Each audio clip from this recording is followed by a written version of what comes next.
high carb fat, and also Elizabeth Parrish, who are saying this is their first time watching live. Welcome to the broadcast. Thank you for being in the comment section with us. Oh, that's awesome. I love first timers. I love it so much when people are able to find the show live, and that sense of community, it builds with every single episode.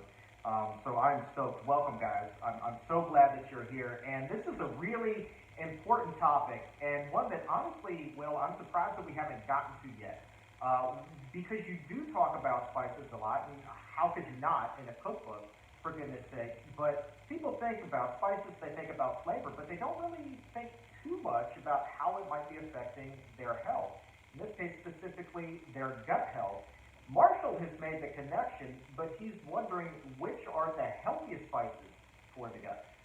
Okay, before I answer this question, I want to tell you my second favorite thing about spices. My second favorite thing about spices is that people who are carnivore, and they claim that they eat an exclusively meat diet, they still use spices, which come from plants. That is my second favorite thing about spices. Like, you're busted, you're claiming you only eat meat, but you can't quit us, can you? You need those spices to add flavor. Meat is boring without us. All right, but my favorite thing about spices is they're great for gut health. They're great. And part of what makes them great, even when you're just reaching into the spice cabinet, is the polyphenol content. Polyphenol is what gives the spices their different colors. And many of these spices, they also have unique phytochemicals that you're actually tasting. What you taste, that sort of provocative thing, is actually something that is going to ultimately come into contact with your gut microbes and have beneficial effects. Chuck, I've never come across a study that says that the consumption of spices is unhealthy for the gut microbiome. Every single one that I've come across, it says that they're good for us. Spices are a great way to add diversity into your diet. I encourage people to be liberal with your use of spices. It's good for the tongue. It's also great for the gut microbes. Now, the question was, what are my favorite spices? Okay, it's so hard for me to say, but I'm going to start with turmeric. Turmeric, that like really golden spice. It actually is what gives mustard that yellow color, believe it or not. Turmeric is in every bottle of mustard that you purchase at the store. And it has profound anti-inflammatory properties. They've actually shown that this activates the exact same pathway that ibuprofen and other drugs like that activate, but without the side effects, without the harm, without the negative effects that you get from those drugs. And so, speaking, for myself, in my own family, my father was very tall. He was 6'7", and I actually recommended to him that he add turmeric to his routine because he was having a lot of arthritis issues. And believe it or not, by quite simply adding turmeric to his daily routine, he substantially improved his arthritis, and he didn't have to take as much naproxen and ibuprofen as he had been taking previously. One of the tricks with turmeric, by the way, is to pair it with black pepper. Black pepper increases the absorption of turmeric substantially. So anytime you're using turmeric, if you're looking for those health benefits, make sure, even if it's just a little sprinkle, get some black pepper in there. And the last thing, Chuck, is that I think that like a cup of coffee can be a vehicle to deliver prebiotics to your gut first thing in the morning. And you could do that by adding fiber supplements, but you can also do that by adding spices. My personal favorite spice combination in a cup of coffee is turmeric, ginger, and cinnamon. You put those three, the trinity, into the bottom of your cup, pour some coffee over the top, stir it. Don't go too hard at the spices in the beginning. Go nice and light until you get used to it, but it's amazing. So when you go to Starbucks, I mean, do you try to place that custom order, or are you just taking your own proprietary blend of spices with you to mix in? So the problem with Starbucks, I love Starbucks. I'm there almost every single day. But the problem with Starbucks is that if you were to say, hey, could you add the turmeric for me? They would get some sort of turmeric that is mixed with sugar, right? Like when you order matcha green tea, it's actually impossible to get matcha green tea without added sugar at Starbucks, believe it or not, because they've already blended the two together. So, look, it's up to you how you want to do this. It could be like a doll bag, kind of similar to, what you carry your deodorant and your, toothbrush in when you're traveling. Or it could be some sort of, like waste bag or something like that. I don't know. But the point is that you can bring your spices with you to Starbucks if that's what you like to do. That might be the safe place. That might be the safe place. Like, keep it clean. Before the show today, when we got this question, I'm doing a little bit of research, and I was like, all right, well, I wonder what are the most common spices that people have in their kitchen here in the U.S. Here's the list. You tell me if any of these are not good for gut health, because based off of what it was you just said, there's no spice that it has a detrimental effect, basically. So black pepper, you've already given the thumbs up to. Cumin. Oh, major thumbs up. Fantastic spice. Red pepper flakes. Believe it or not, yes. Red pepper flakes, including red pepper in general, contains capsaicin. Capsaicin has been shown to be good for the gut, anti-inflammatory. All right. Bay leaves, more of a herb than a spice, maybe? I don't know. Haven't seen any clear data, but I'm giving it a thumbs up because the assumption is that that's going to have polyphenols that are good for your gut microbiome, so I'm expecting thumbs up on that. Garlic powder. Oh, major thumbs up. Garlic powders. Look, I would rather you get fresh garlic, but I'm still giving it a thumbs up to garlic. It has allicin, and allicin has the benefits that you get from garlic come from this phytochemical called allicin. Paprika. Paprika, that's a definite thumbs up also. I mean, anytime you see a vibrant color like that, vibrant red, you know that there's polyphenols in play that are good for your gut microbes. And we'll round it out with oregano. Oh, definite thumbs up with oregano. Oregano has anti-inflammatory and antimicrobial properties. Now, here's the thing. Oregano oil, which is basically taking oregano and then concentrating it, I'm a little bit more cautious about that because I feel like when you're concentrating it in an unnatural form, you can actually cause harm to the microbiome. But when it's consumed as a spice, totally different story. Complete thumbs up on that. All right. Let's take a question here from Anton. You were just talking about turmeric. Anton, hi Chuck and Dr. Will. Must I eat turmeric every day? You don't have to. You don't have to. It's not a must. There's no such thing as a must in terms of your diet. Let me say this: making rules that cause stress or duress. That's not what I'm about when it comes to nutrition. I'm more like, yo, this food is fun. It is delicious. And, by the way, when you're eating plants, it's good for you. So let's just look for opportunities to get as many of these as possible. But I will say, if you believe in healthy habits, meaning that little thing that you do, but you do it consistently, will ultimately pay dividends, then looking at something like turmeric, cinnamon, and ginger in your coffee on a daily basis, if you love it, don't do it if you don't love it. If you love it, you have just created a healthy habit, and that's how you can create the vehicle for turmeric on a routine basis. Let's see here. Hannah, also a first-timer joining us today, so hello. Thanks for being here. Betsy, not a first-timer, but appreciates all the excellent info as always. And Michelle, the plant-based dog mom, just wants to say hi to us. So hello, one and all. Let's get specific about IBS here and spices. Interesting question. I'm not sure that there's a connection necessarily between the two here. Deidre is wondering if any spices are particularly beneficial in terms of finding some relief if you have IBS.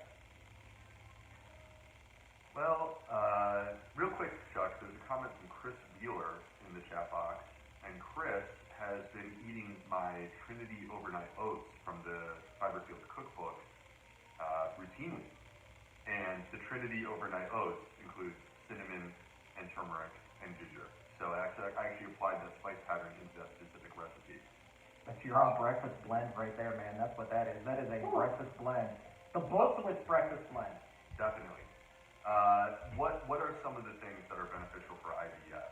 So, well, let's put it this way. First of all, peppermint. I don't know if you consider that to be a spice.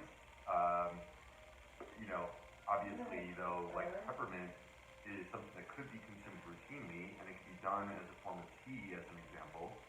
And peppermint actually has powerful research to back it up in terms of irritable bowel syndrome. Multiple studies that have all said the same thing. People have improvement of their symptoms when they consume turmeric. Consume peppermint. The other one that immediately comes to mind is if you go to an Indian restaurant, and it's like authentically Indian, and you go to checkout, usually where the host or hostess works, you'll find a bowl filled with fennel seeds. It's actually a tradition, Indian culture, to chew on fennel seeds after a meal. And it turns out that the oils that are in the fennel seeds, and I'm talking about the same fennel seeds that you may have in your spice cabinet. The oils that are in the fennel seeds actually are good for irritable bowel syndrome. They help digestion. So, and that's part of the reason why that's a part of Indian culture, is that they discovered this little hack, and they just kind of started doing it. And we could do it too if we want to. You could also do it as fennel tea if you prefer, instead of chewing on the seeds. What if you mix that fennel in with something that we know probably isn't the healthiest thing for you, like sausage, right? So I know that a lot of people are keen on putting fennel in sausage. As somebody who's watching this right now, who just wants to, poke the bear a little bit, so to speak, is going to say, yeah, well, I can get that same benefit with that piece of sausage. Oh. What do you say there? How many episodes of the exam room have we done, and this is the first time we're talking about sausage on the exam room? I know, right? I know. We were overdue. Okay. Look, at the end of the day, there's no such thing as a perfect diet. That's being real. I don't think people should have anxiety about their food, but I do think that we should make smart choices. And when you put a little sprinkling of fennel seeds into this sausage vehicle, that is effectively putting something that is beneficial into a larger bowl of poison. And you wouldn't drink the larger bowl of poison just to have this little sprinkle of something that's beneficial or good for you. That wouldn't make sense. So let's stick to the fennel seeds. Let's look for alternative ways to get fennel seeds. But, truth be told, and this is just keeping it real, summertime, there are times when I like to have a Beyond Meat broth. And they're good. It tastes great. Do I do it every week? Heck no. I probably do this 2 or 3 times a summer. And that's okay. I think that's okay. I don't think that you should feel guilty or bad about that. Having some space to consume foods that you enjoy that you're not necessarily eating for health. But let's make it that most of what we're eating because we know it tastes good, and we're not compromising in terms of our health. Right on. So I guess my question to you then would be, how does eating something that would be what I think the majority of people would say is a middle ground food in that Beyond broth compared to something that is completely unhealthy in an actual broth in terms of gut health? What is the difference between the two there? There's a couple of differences actually between the Beyond Meat broth and the real sausage. So the sausage is a preserved meat. It's a preserved meat, and so the problem with the preserved meats is that the World Health Organization has identified them as a probable carcinogen. So that's the first thing, and the concern specifically relates to colorectal cancer. And look, we have a huge colorectal cancer problem in the United States. You and I have spent time on this show talking about colorectal cancer and the burden of disease that we have in the U.S. 150,000 people per year are being diagnosed with colorectal cancer. That's insane, and it doesn't have to be that way. And a big part of the problem is when we're eating foods that enhance or increase our risk. So that's the first thing that I would say, is that you have one food that is a probable carcinogen according to reputable people at the World Health Organization, basically like a panel of scientists who are looking at the full body of evidence, versus there's no evidence that the Beyond Meat is a probable carcinogen. That's the first thing. The second thing is Professor Christopher Gardner, who is someone at Stanford University, a very well-respected nutritionist, someone who I actually know and we serve on the scientific advisory board of Zoe together. He actually published a paper comparing Beyond Meat products to organic animal products. That way the argument can't be, oh, well, you're you're feeding them junk meat, right? He gave them the highest quality, most expensive meat, the type of meat that most people can't afford, organic, and compared it to Beyond Meat products. And what he saw was that the organic meat drove up TMAO levels. So TMAO actually connects back to the microbiome, but this is a blood marker for those that haven't heard of this. It's a blood marker identified by the Cleveland Clinic, the top cardiology program in the country, that they have isolated and they have connected as an independent risk factor, similar to smoking, an independent risk factor for heart disease, having a heart attack, for stroke, for diabetes, for chronic kidney disease. There's no evidence that TMAO is good for us. There's a lot of evidence that it's bad for us, and you get it from eating meat, specifically red meat. So these are two of the benefits of the Beyond Meat broth compared to the traditional. And that said, for those who really like to take health, make things as healthy as possible, still, you know, you can do it the whole food plant-based way. There are carrot dogs out there if you really wanted to go to that kind of extreme. Which, by the way, have you ever had a carrot dog that's made with the aminos and liquid smoke? Like, they are delicious. They are absolutely delicious. Well, this is the thing, is you have a lot of options. So, you know, I sit here, I'm not advocating for meat replacements. I'm not advocating for this in the sense that I'm not saying that we should make this the backbone of our diet. I'm just saying, like, there has to be some wiggle room in our diet where we eat things that aren't necessarily the healthiest diet on the healthiest food in the entire planet. That's just being human. But there are replacements that exist that we categorically agree don't come with those compromises. And so, like, a carrot dog would be an example of one. Another one would be a portobello burger. You could do portobello steaks. I actually have that recipe in the Fiber Fields cookbook. Black bean burgers, you know, veggie burgers in general. There's a lot of great choices that are available. It's just sort of a question of, like, you know, what sort of experience are you looking for on your grilling day? There you go. I like it. Let's circle back to turmeric. A lot of people still questioning this in the old chat here, wondering what the best form is. Can you get the same benefit from the powder, the ground turmeric that most of us have, as you could from fresh turmeric? Yeah. The evidence would suggest that you can get those benefits from the powdered turmeric. And in fact, the vast majority of studies have not included the fresh turmeric. The vast majority of studies have actually been with the use of supplementation of turmeric. But like, supplementation is frankly no different than, you know, is it a capsule that contains the turmeric spice, or are you using the turmeric spice in your food? Ultimately, it's getting to the same place and doing the same thing.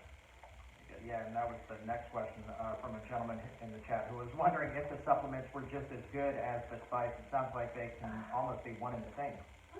Yeah, if you prefer to supplement with turmeric, instead, so the person who said, you know, I don't really like the flavor of it, I don't want to consume it on a daily basis, if you choose to take the turmeric supplement, I think that's perfectly fine. That's your choice. But there are ways that I think are delicious to include turmeric in life. All right, let's take an interesting question here from Barb, who is courageous enough to admit that she's suffering from a little bit of gas and bloating and wondering whether there are any spices she can incorporate in her diet to help out there. The fennel, actually. So the fennel is a great choice when it comes to gas and bloating. Going back to that one from before. And peppermint, the peppermint approach is not specific to gas, but it helps in terms of irritable bowel syndrome, and irritable bowel syndrome often comes with a package that includes gas. So I would just go back to those two. You know, that's where the body of evidence really is the most strong. We're talking about Starbucks, talking about coffee, but what about tea? Let's switch gears away from spices and just momentarily talk tea. Mary is wondering whether drinking tea can improve digestion. Yeah. Well, so first of all, I am of the belief that a warm beverage of any variety consumed after a meal does have a soothing effect. I am convinced that this is part of the reason why bone broth is so popular.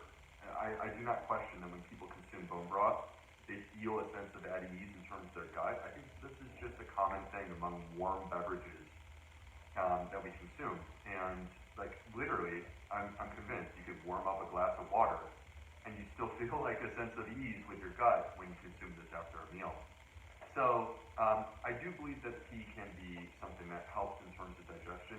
In terms of tea and the microbiome, the evidence is clear. Tea is beneficial for the gut microbiome. And part of what's special about tea are the polyphenols, which we've been talking about during the show. When we're talking about spices, that really is what we're focusing on. The polyphenols are beneficial for the gut bugs. And the tea that seems to have the most in the form of these polyphenols is matcha green tea. Matcha green tea, you actually, because of the way that it's produced, it's a powder. And you stir the powder, and you don't typically steep it. You don't have a bag that you pull out. You typically just stir the powder into water, and you consume the whole thing. Well, that powder is actually tea leaves. You're actually consuming the tea leaves.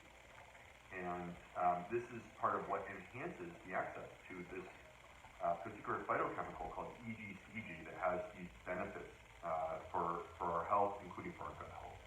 So I'm a big fan of tea.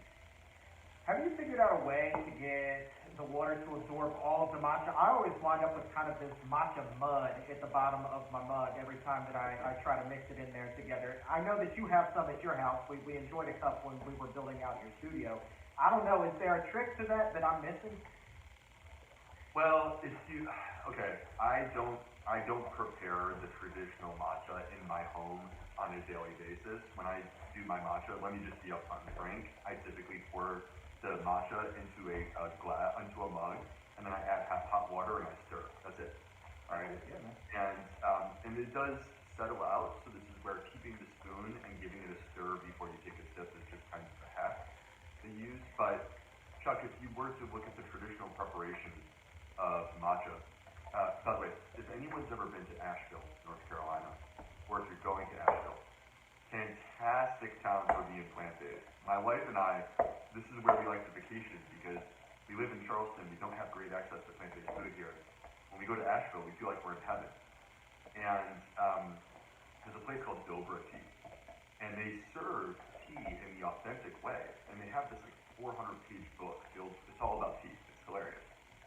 So traditional matcha tea is served in a Japanese. I forget the proper word for it. Someone in the chat box may have it, but it's basically like a ceramic, okay? And you put the tea at the bottom, add a little bit of water. It's more like just a couple of ounces. It's not what you would do in a big mug. It's more like probably 3 ounces. And they have this special brush, and they will vigorously apply the brush and whip up the matcha until it becomes foamy. And then you drink it almost like an espresso. Ooh. And it's fantastic. Ooh, that does sound quite tasty. We have, let's see, Sherry J right now is saying matcha with a dash of lemon in there. That seems like that would be a heck of a combination as well. I might have to try that. It's a great combination. I actually completely agree. I appreciate you, Sherry, for bringing that up because, and you also enhance the polyphenol content when you do it. So it's a fascinating thing. Let's see, Erica Evans, is this live? Yes, sure is. Okay, question. Question from Michael. Says that he's been eating a whole food plant-based diet, but still not able to eat unlimited amounts of beans every day. How can he go ahead and try to incorporate more beans into his diet? So sometimes he eats white rice. It says sometimes he eats white rice instead of brown, and that seems to help. So if somebody's struggling, Dr. B, to get more beans into their diet, where would you suggest they start? Chuck, beans. They're good for the heart. But the more you eat, the more you pass gas. So we want more beans. Beans are the longevity food. If you bring Dan Buettner from the Blue Zones on here, he's going to talk for an hour about beans, and it's hard to get him to stop talking about beans. It's a love affair, all right? Because they're so good for us, and they reduce our risk of heart disease and cancer, among many other things. We want those beans. There are some tricks that you can apply. Naturally, my start low and go slow approach is a big part of the strategy that you use. What that means is getting your body adjusted to consuming beans. So don't go super hard at one meal with a ton of beans and then not eat beans for 2 weeks and talk about how that one meal made you feel bad.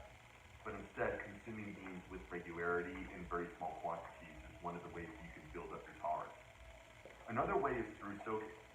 When you soak your beans, All right. So if you have dried beans, put them in a bath of water overnight.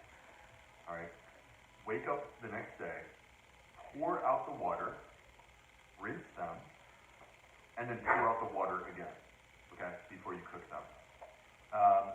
Or if it's canned beans, quite simply rinse them like crazy. The reason that this works is that you are actually drawing off one of the things that is responsible for a lot of the gas production. It's what we call water soluble. And so water soluble means that it will get into the water. So when you add water to it, you are pulling this out. And then you're going to pour it out into the sink. And so you are eliminating this thing that can be responsible for some of the gas production. You can also cook your beans with kombu.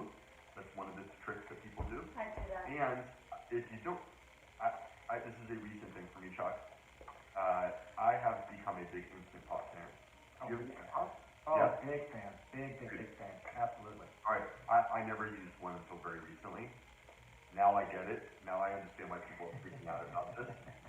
You take, like, if you're doing whole grains, this is such a way to make whole grains so accessible.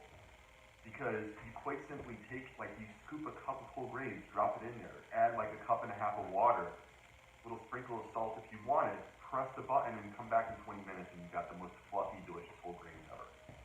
Right? The same is true for legumes. When you cook with the Instant Pot with legumes, it's not just reducing the lectin content, it also is reducing the histamine content, which can be responsible for some bloating. And so there are some benefits to doing it like that. Yeah, I really want to do that. I want to cook garbanzo beans in the Instant Pot and do ultra fresh hummus and see how that tastes. My guess is it will be the most extraordinary thing ever to hit this palate, and I'm excited about what may happen this weekend. I'm What if pumped. you sprouted those garbanzos, baby? What if you sprouted those? Now that is... I mean, that's next level. I mean, that might just be too much. I don't know that I could handle that personally. That just might be too much for this. Yeah. All right, stretch it, go down. Talking about whole grains here.